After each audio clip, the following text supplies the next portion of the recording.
I think the other thing is because I'm such a woman-focused business, it also opens me up to go to look internationally, because I've had that experience in Vietnam. I've had that experience in Thailand. I can relate. I can actually work with people from those areas and be able to share my experience. And they always find that intriguing. And it's also a great way to bond with them. Absolutely. Absolutely. No, So, that's so fantastic. yeah, in a way it is. The it's broadened me. It's Yes. just that life experience, and I see things in such a very different way than somebody who's never left their hometown or has never left the United States. So Absolutely. Fear stops us from achieving our true greatness. Are you a professional woman who is feeling stuck, unmotivated, or burned out? Are you worried about your wellness? Are you letting fear stop you from crushing your goals? If you answered yes to any or all of these, then this is the podcast for you. Dr. Charmaine Gregory, night shift emergency physician, burnout thriver, and wellness champion, along with everyday heroes just like you, will explore how to face fear in our lives and emerge victoriously. Hey, thanks for checking out this episode. Be sure to click the subscribe button and the notification bell so that you get notified when the next video comes out. It only takes 2 seconds to make 2 clicks. So let's do it. Let's get back to the video. Hello, hello, hello, hello, Fearless Freedom Tribe. This is Dr. G, and we are back for another exciting episode of the Fearless Freedom with Dr. G podcast. Today we have Shannon Kuykendall, and she's going to tell us all about herself and all of the things that she is up to. Take it away, Shannon. hi, Charmaine. Thank you for having me as a guest on your Fearless Freedom podcast. I'm honored that you said to come on. So, a little background about myself. I am a business owner. I help women with their LinkedIn presence primarily. I also offer LinkedIn training as well as fractional CMO support. I spent 2017 through 2019 traveling around the world while building my business. I was really blessed to find myself in an opportunity to do that. And I have one daughter who's grown, and my lovely little dog, Chico, who is my little faithful companion, my travel buddy. Awesome, awesome, awesome, awesome. So there's a lot of things you got to tell us. First of all, how did you even get into this? Like, how did you even get into the situation where you're able to travel around the world building a business? So it was right about the time of the presidential campaign in 2016, and I had already made the decision that I was going to leave the country for obvious reasons. And so, in the process of doing that, I had been doing research on organizations that provided travel for digital nomads. And I was kind of in between. I'd had a marketing agency, a full service marketing agency prior to that, and I was transitioning to full service LinkedIn services. And a company called Remote Year showed up, and they Okay. had several different travel programs. And so the one that I chose was called Sisu. We Okay. did 12 countries in 12 months, started off with 38 people. And by the time the year was up, there was about 20 of us still traveling together. And yeah, it was an amazing, like there was just so much. It was an amazing time. We had co-working spaces in each of the countries we lived in. We had a That's support awesome. team. Yeah, it was like we had a support team. So people that lived in the country, that knew the culture, that also spoke English. And again, the people that I traveled with were from all over the world. At least that's how it started. But by the time my particular program ended, it was mostly the Americans that were still there and a few Canadians. Okay. But we had what were called city teams. So they really immersed us in the culture. We had co-working spaces at each of the cities. We also had our own apartments. Well, some months we had our own apartments. Other months we might have one or two roommates that were within our group that we were traveling with. And the thing with Remote Year, our group name was Sisu, which means overcoming the odds. They had other groups that were traveling around the same time that had Okay. other groups of people. So we would cross paths in airports when we were switching destinations. And so, yeah, it was like some of my favorite times were being able to get immersed into the culture of the country that I was in, like Vietnam or Chiang Mai, Kuala Lumpur, South Africa. We were in Cape Town, South Africa for a month. And then a long time in Latin America in various countries. So yeah, That ask sounds away. fabulous. That sounds like a great Was experience. You know, like I'm a big fan of travel. Big fan, you know, because I personally feel that the more that you see of the world is the broader your mind will be. And it just is just so enriching, you know. And yeah. And so I'm loving that. I love that, love that, love that. And you have yeah, so that's cool that you were in Vietnam though, because I live on that side of the world. I don't live in Vietnam, but I live in Guam, but okay. Vietnam is on this side. And so it's neat that you were able to come on this side of the world and experience countries here, because it's a lot. Asia has a lot to offer. It And, does, you and know, it's I think culture we shock. tend not to realize it when we live in the States or Canada. We may not realize it. So, you know, it's great that you got an opportunity to experience that. Yeah, it was. I mean, going from the US to Hanoi, which was the first city that we were going to be living in, Hmm. Hanoi, well, Vietnam in general is not for the faint of heart. No. So you need to have a strong stomach and you need to have Frogger playing in the back of your mind whenever you're Oh, crossing the crossing the street. street. Yes. Yeah, like but it's invigorating. The energy in Vietnam is invigorating. I think that's just how I felt. I did get sick quite a bit while I was there, but it's mostly because I was adjusting to being in a different country. My body was adjusting, and so that first month was kind of rough for me. But by the time I got to Chiang Mai, I was like in good shape. I didn't get sick again after that at all. So it was a really good year after that. Oh, fantastic. That's great. Yeah. And then how was South Africa for you? How was that? South Africa was Different from Asia. very different from Asia. So I'm a wine drinker. And so I Okay. knew that South Africa had some amazing wine regions. So I took advantage of that, went wine Okay. tasting in the and of course the names it'll come to me in a little bit, but Yeah, sure. Sure. there's three different wine regions within the Cape Town, South Africa area that are all within like an hour to 2 hours. So I did that. Stellenbosch was Awesome. one of them. The other one will come to me as we're talking, I'm sure. Um, we did a catamaran out into the bay, like Nice. there's just life. Like there was so Yes. much life. Yeah. It Yeah. was intimidating. I am a fair skinned person. So it was a little intimidating, but at the same time, if it weren't for the fact that we had a city team there with us, that really made the difference because they would advise us on the best places to go as far as like, you shouldn't be in this part of town after a Sure. certain time, that kind Yeah. of thing.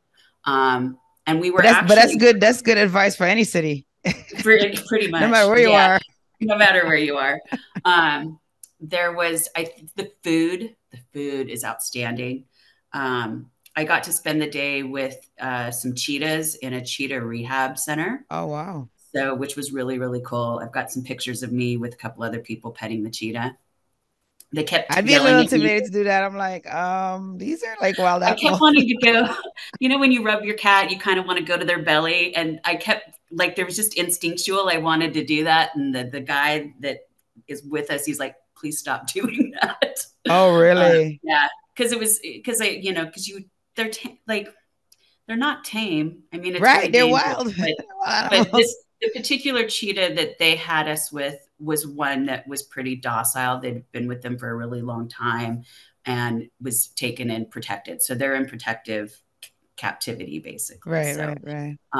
but yeah, South Africa, gorgeous. I remember going shopping quite a bit.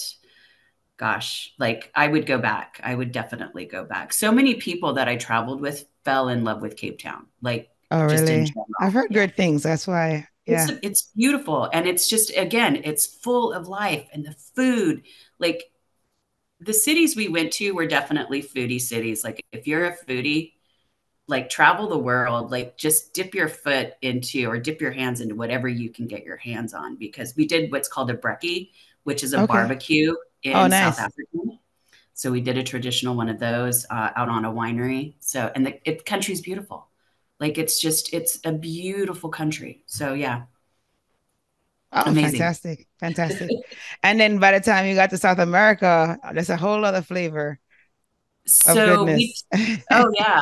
So uh, it was South Africa, and from South Africa to Buenos Aires, so Okay. Argentina. Okay. And that was probably about a 20 hour kind of flight difference from there. So it Yeah. was a really long flight. And what's weird is it was in July. And so July in the United States is really hot. Yes. In Chili. Argentina, it's winter. Yeah. So that was a shock to my system. Because I'd been gone at that point, it was the 6 month mark. And so I Right. hit a wall. I hit a good bout of depression. It also happened to be the same month that Anthony Bourdain had committed suicide. And Okay. so it was a really rough month for me Yeah. emotionally. And so thankfully we all had our own apartments in the same building. Okay. So my need to recluse, I was able to do that. Okay. And then God bless the group of people that I was surrounded with, like the They people checked that I on you, got huh? really close with. Yeah, they checked in on me Oh, good. and made Good, sure I good, was doing good. So, good. but it was nice to have that support. And it's because travel is fun and great, but you know what? Travel can be really hard on the psyche and on the system. And you're going from culture to culture to culture without any form of a break. And so it can take a lot out of you. Yeah, indeed, indeed, for sure. Okay, cool. And then so during this time you were doing your marketing work? Yes or Yeah. no? Oh, okay. During that time, I still reaching out to do so. What I use LinkedIn for is I use it for lead generation and content creation. And that's how I bring awareness to my business. And so, since it was really new at that time, I'd had enough clients to at least get me to the point where I could leave the country. I Because see. once you pay the down payment, it's then $2,000, or at least at that time it was $2,000 a month. So I just viewed it as rent. And so I was able to continue to bring on new clients while I was traveling. Now, I did not tell people that I was traveling during that time. I kind of tested it out, to be honest with Sure, you, sure. because some people were like, I don't know how I feel about you traipsing all over the world. That's a concern. Why And is it a concern? As for long as I them, get the work done, what's the matter? that's that's my attitude about it. But for some, it's like out of jealousy, like Oh, I see, I see, I see. how dare you, Right, right, the right. Well, why audacity of why do you. I tend not to even go to that frame of thought. Like I'm like, what? Okay, wow, why? But you're absolutely right. Yeah, because they'll let you know, like the Yeah, yeah, audacity that you're yeah, calling me and you're indeed. traveling the world, and I'm stuck at home with my 5 children. That's not my problem. I didn't have the Right, five right. children. And you know what? Even if you have five, it's still a choice. You can still travel with You, them. So yes, you it's can. always a choice.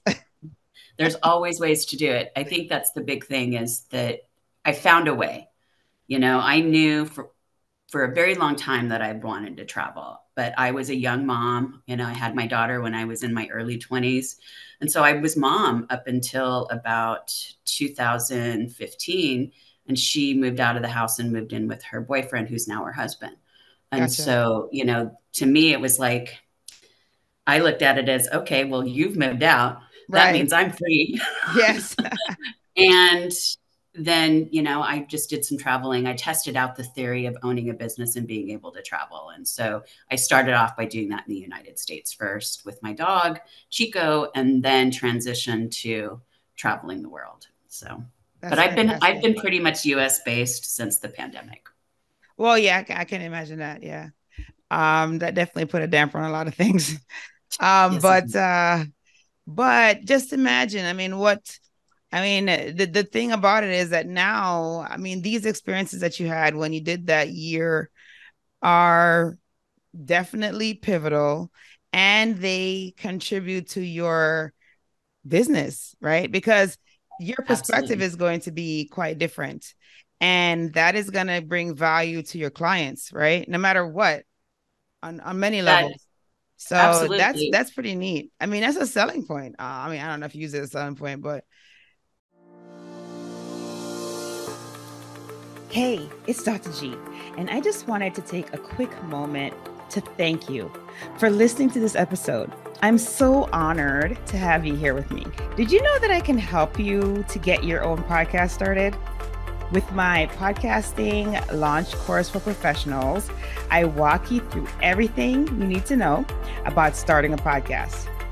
I'm with you every step of the way, from sign up to launching your show, with 5 episodes ready to go. There's a done for you version that's also available if you would just rather just do recordings and leave the behind the scenes work up to us. Then that one is definitely for you. But either way, we've got your back here at Fearless Freedom with Dr. G. Oh, if you already have a show and you need production services, we have monthly plans available for you. So check out the links in the episode show notes for more information. Let's get back to the show.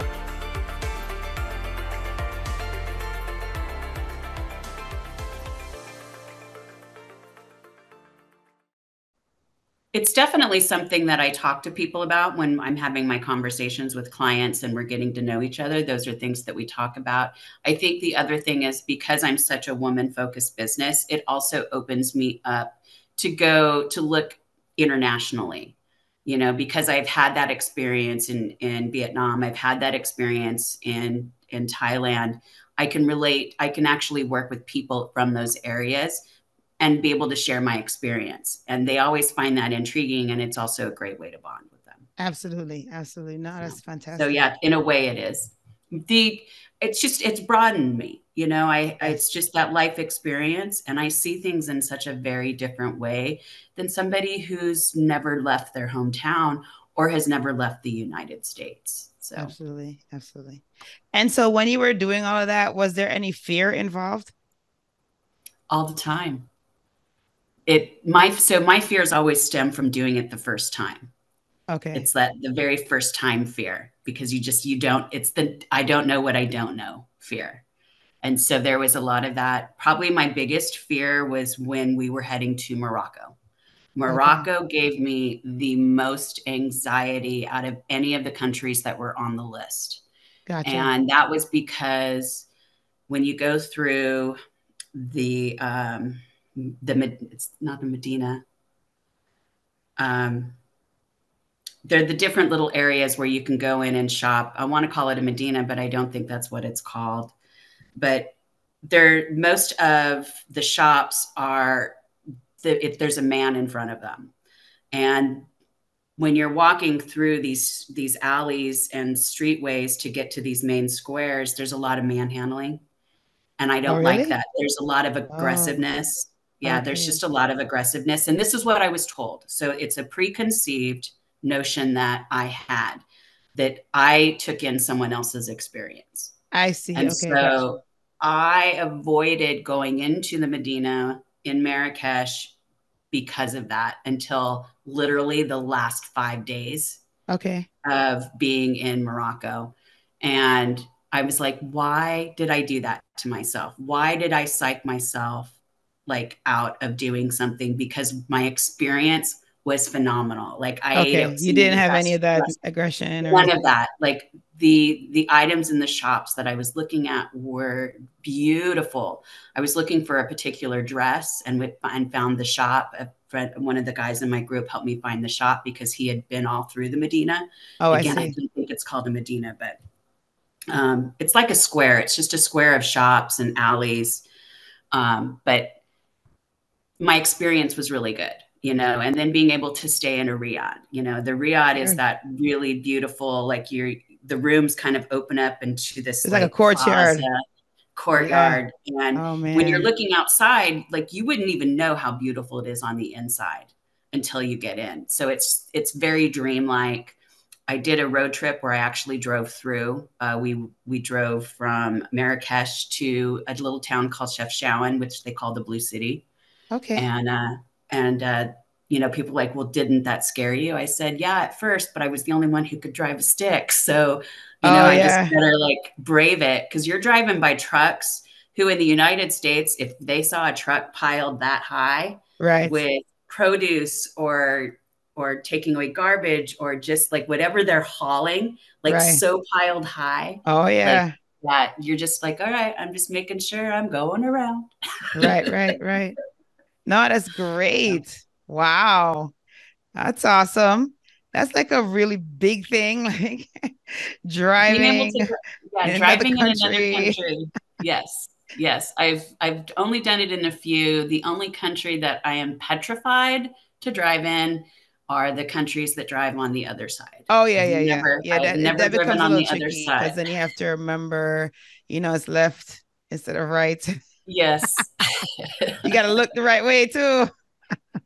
I'll let someone else do it. I have a friend who lives in the UK and she keeps saying, I'm going to get you to drive. Like, no, you're fine. You do a good job. There you go. There you go. There you go. Delegate. That's perfect. That's There perfect. you go. Wow, that's neat. And then so wow, so you faced some pretty big fears then, because you, even though you'd heard all the things and you were a little bit, you know, trepidatious about going into the Medina, which we're not sure if it's called that, but well, let's call it that for now. And you still did it anyway. And then you got the dress that you wanted and you had a great experience and you could tell a positive tale about it, right? So Yes. that worked out. And then you wanted to go on this excursion and you were the only one that could drive a stick shift. And despite never having driven in Morocco, you did it anyway. Yep. We So did. that's We did a fabulous. 10-hour road trip in Yeah, 3 days. and the result was great, So that is like a testament that sometimes, I mean, unless the fear itself is a valid one, which means it's preserving our physical form, right? So like we're not gonna just jump off of a cliff without a bungee or some kind of device. So as long as the fear doesn't endanger us physically, then yeah, way to Take the, face it and way to have yeah, like a great outcome. absolutely. Because it's just in our head to begin with. Oh yes, totally. Because once you get it done, then the realization 9 times out of 10 is, okay, well, that wasn't as bad as I thought it was going to be. So it's just overriding. We internally just need to override that voice, that is the voice of doubt versus the voice of legitimate fear, which is, like you said, don't jump unless you've got the Right. bungee connected. Make sure you got a parachute. Exactly. There's a Oh safe my landing. goodness. Yes, that's so true. That is so true. So you have to tell us, Shannon, about your business. You alluded to it. You have to tell us about it, and then you tell us how we can find you. Absolutely. So the name of my business is called Link Her In, and that's Chico there. It's called Link Her In. And I primarily help female founders with their presence on LinkedIn and bringing awareness to their businesses. And so I provide content creation. We create a content strategy, and then I provide lead generation services. And so while we're creating content to make them stand out, we're also reaching out to their target audience in hopes to engage some form of client partnership relationship with them. And that's traditionally what I do. That's basically my bread and butter. But I do have people who come to me who are like, I want to do it myself. So can you teach me how? Can you teach me the ways of LinkedIn? And Okay. yes, I can absolutely teach you the ways of LinkedIn. I do have clients that I do trainings one-on-one. I don't do group training because 9 times out of 10, you're only going to get one or two out of the group who are actually going to follow through. So when Oh, it I comes to see. training, I'm in it with you.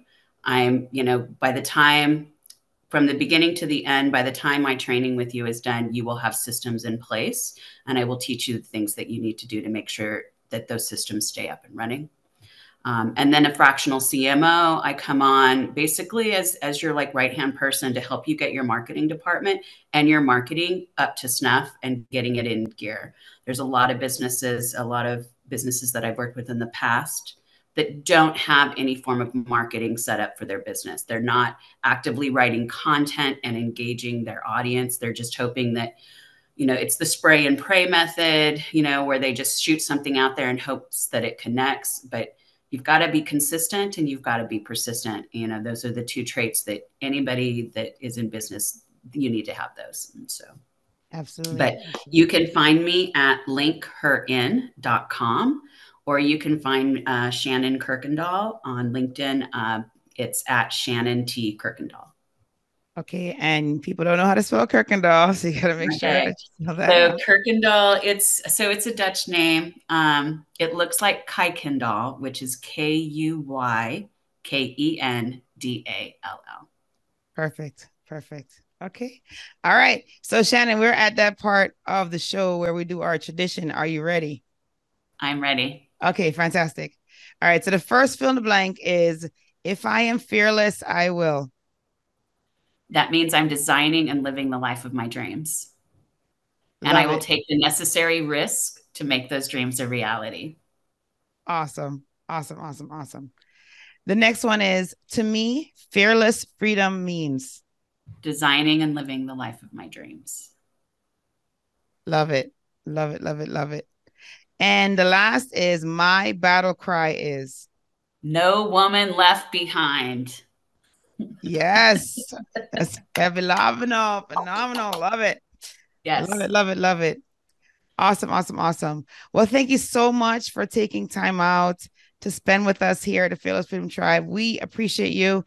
And, everybody wants to know how to use LinkedIn. I mean, it's there. It's like a resource, and most people tend not to know what to do with it. So we appreciate you and your skill set. And I'm sure that you will have someone or some people reaching out, some women reaching out to you to get your services and implement them in their business and have them be utilizing LinkedIn more, because it's often an untapped resource. It is. It really is. There's about 7 billion people that use the platform, and only 6 to 7% of them are actually writing content on it. Think of how that's a lot of space. That's a lot of space that you would be able to come in and get a share of. So don't do the feast or famine thing where you get a couple leads and you work with them and you're like, oh, I need more money to come in, so I need to go and generate leads. Build a system and keep the system running. That is what I do is I'm going to build a system and we're going to keep it running for you. So awesome. Thank you, Charmaine. Thank you again. Have a great one. Thank you for joining me on this episode of Fearless Freedom with Dr. G. Again, I'm Dr. G. And if you like this episode, be sure to subscribe so that you can get notified of when the next episode is going to be. And also, I'll catch you next time. Have a great one. Be strong, be brave, and unleash your greatness.